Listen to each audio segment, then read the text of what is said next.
Good morning and welcome to Consumedia Investigative News. Today we have an exclusive story which takes an in-depth look at social media's increasing popularity amongst television broadcasters. Our reporters have teamed up to determine why broadcasters engage in social media and how it may be of use to both news networks and their audiences.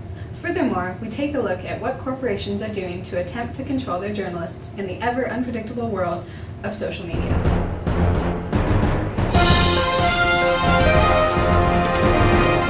Social media, it's a difficult term to define. We at Consumedia draw from Kaplan and Heimlin's definition of social media to determine what it is we are looking at. Kaplan and Heimlin define social media as a group of internet-based applications that build upon the ideological and technological foundations of Web 2.0 and allow the creation and exchange of user-generated content. In other words, social media is anything internet-based that uses user-generated content in discourse. Facebook and Twitter are prime examples of social media and are the two main networking websites that we investigate today. Facebook first appeared in news media content in 2005 and Twitter in 2006. As of 2008, mentions of Facebook and news systems in the United States reached close to 60,000 appearances, while the newer Twitter reached over 1,400. We now move to our reporters in the field, Doug and Claire. Facebook, and more recently Twitter, have engaged the average citizen in online discourse that some broadcasters now deem newsworthy. However, broadcasters are not simply on the sidelines reporting online discourse. Broadcasters have moved beyond reporting and have fully immersed themselves in the act of online social networking. During peak broadcast news hours, it's not uncommon to see TV anchors reading viewer comments via Twitter or promoting their own Facebook and Twitter pages.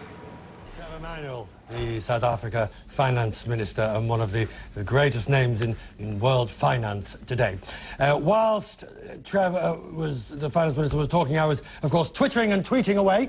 Many of you have, of course, been tweeting and twittering back to me. For example, Troy says, touch your tie or ear if you read this tweet during the show. Silly man. We'll be back with more in just a moment. Carrying on the dialogue, that's our Twitter address. Send me a tweet. However, the question remains, why have broadcasters become so engaged in social media? Why attempt to break the hierarchical system of elite favored network news? One reason for social media's popularity with news media is perhaps its ability to provide a platform for both free advertising and news-related discourse. The ability to create Facebook pages and Twitter accounts for corporations, specific news programs, and individual news anchors allow for the exposure of television news programming to potential online audiences. The ability to create individual pages and accounts for individual news anchors ties in with the idea of celebrity journalism.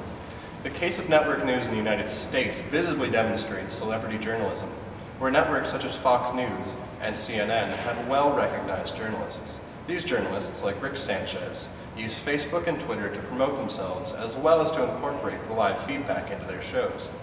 In terms of advertising specific programs or corporations in general, Facebook provides a way of broadening the space in which audiences obtain their news.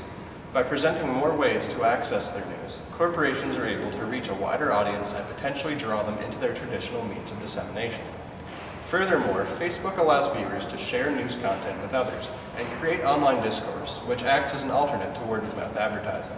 Additionally, privatized broadcasters tend to have a want to monopolize the market and dominate in every field. Take media conglomerate CanWest Global, for example.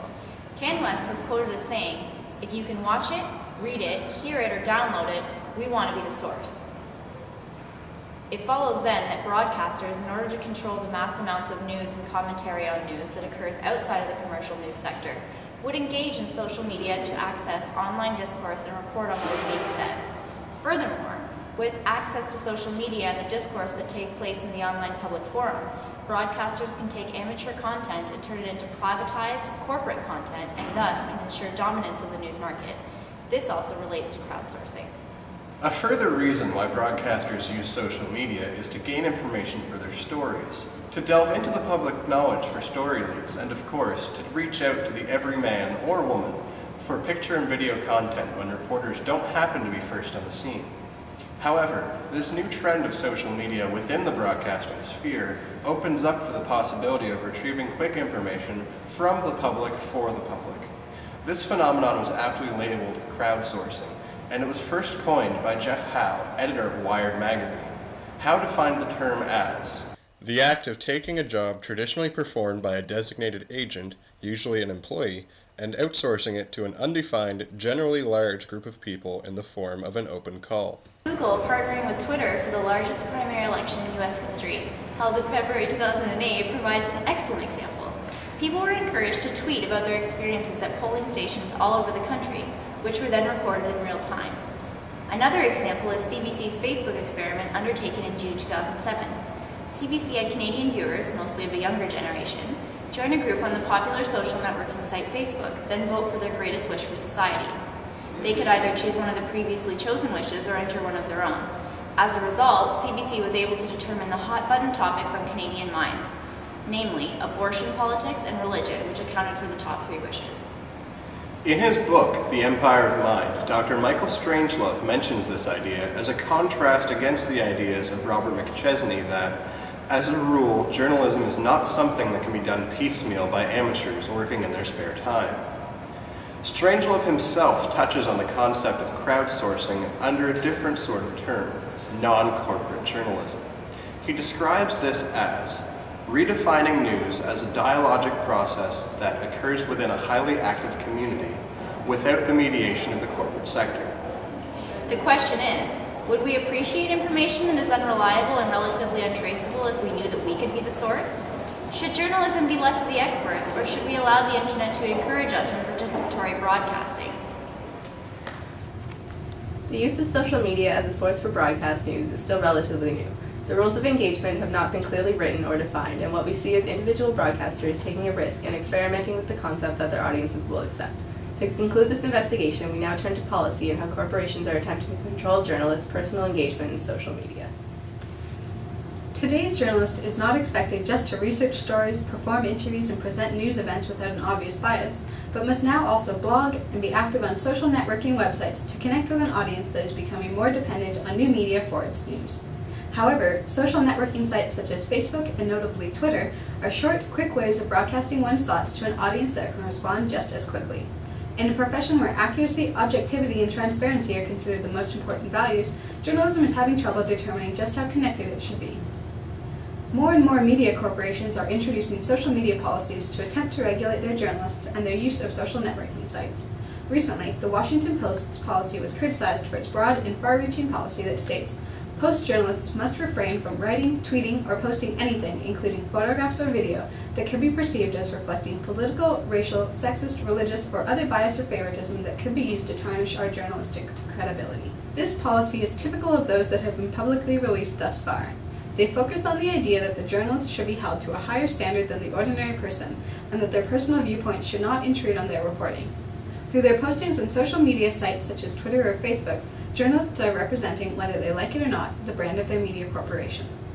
Yoko Kuramoto-Eidsmo, a copy editor and page designer at Seattle Times, finds it important to show that journalists are real people. Kuramoto-Eidsmo says, "Maybe it's making people more comfortable with the idea that a journalist is a complete person, that you don't exempt yourself from other facets of life.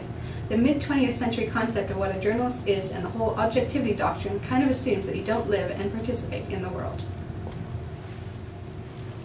Journalism needs to move into the 21st century, but journalists also need to realize that just like people in other jobs, if you make your employer look bad online, you will likely not be working there much longer.